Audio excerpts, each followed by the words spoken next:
Niché au cœur de la campagne picarde, comme un rappel de cette histoire méconnue, se tient le cimetière chinois de Noyelles-sur-Mer.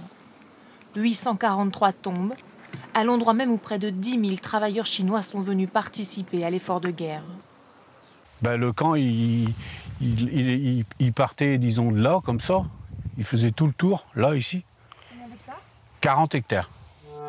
Pourquoi ces Chinois ont-ils traversé les océans pour venir en France à l'heure de la Première Guerre mondiale? Année 1916, la main-d'œuvre manque cruellement sur tout le territoire français. Les femmes et les travailleurs coloniaux ne suffisent plus. 140 000 Chinois débarquent alors à Marseille, après 3 mois de voyage par bateau. Certains recrutés par l'armée française, d'autres par les Alliés, non pas pour combattre, mais pour travailler, partout où les besoins se font sentir. Dès leur arrivée, on leur attribue un matricule. Les Chinois ont une réputation d'être travailleurs, d'avoir déjà réalisé des voies ferrées partout dans le monde, au Canada, en Australie. Donc il y a une réputation de travail des Chinois, et notamment des Chinois du Nord, particulièrement des Mandchous. Et puis il y a une autre raison, c'est que la France a des liens économiques très précis avec la Chine, et que ces liens économiques vont évidemment être exploités pendant la Première Guerre mondiale. Comme ici à Châtellerault, les travailleurs sous contrat français sont surtout affectés dans les usines d'armement. Mais on les retrouve aussi dans les ateliers de bois, sur les chantiers ferroviaires ou les chantiers navals. L'hébergement est sommaire. Ils logent parfois à 70 ou 100 dans des baraquements. Et la discipline y est très stricte.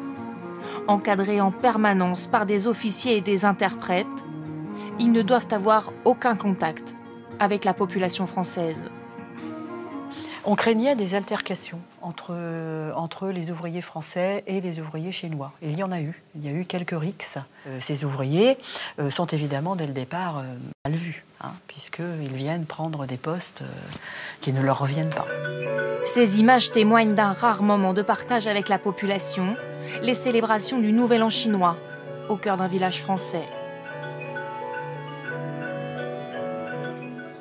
Chang Chang-song était l'un de ces travailleurs chinois. Resté vivre en France après la guerre, il n'a jamais parlé de cette période à ses enfants. Ce n'est qu'après sa disparition que son fils a tenté de retracer son parcours. On voit chinois Chang Cha-te, matricule 16 719, c'est bien son matricule. En 1917, Chang Chang-song a 20 ans lorsqu'il embarque volontairement pour la France. Il y avait beaucoup de misère dans le peuple, dans la paysannerie. Donc beaucoup de Chinois qui ont voulu améliorer leur quotidien. Le salaire du travailleur est fixé à 5 francs par journée de travail. Une partie de ce salaire devait obligatoirement être envoyée aux familles en Chine. C'était écrit dans le contrat de travail. Mais cet argent est rarement arrivé jusque là-bas. Oui, ici, c'est une lettre, la seule lettre qu'on ait de ma grand-mère, où elle dit qu'elle est malheureuse. Elle demande à son fils de lui envoyer de l'argent pour subvenir à aux besoins de la famille. À la fin du conflit, ces travailleurs chinois nettoient les tranchées, exhument les corps des poilus. Certains en deviendront fous. À Noyelles-sur-Mer, les 843 hommes enterrés ici ont succombé à ces mauvaises conditions de travail et à la grippe espagnole aussi. Les travailleurs chinois de la Grande Guerre sont rentrés chez eux dans la plus grande indifférence. 2 000 à 10 000 d'entre eux seraient restés vivre en France.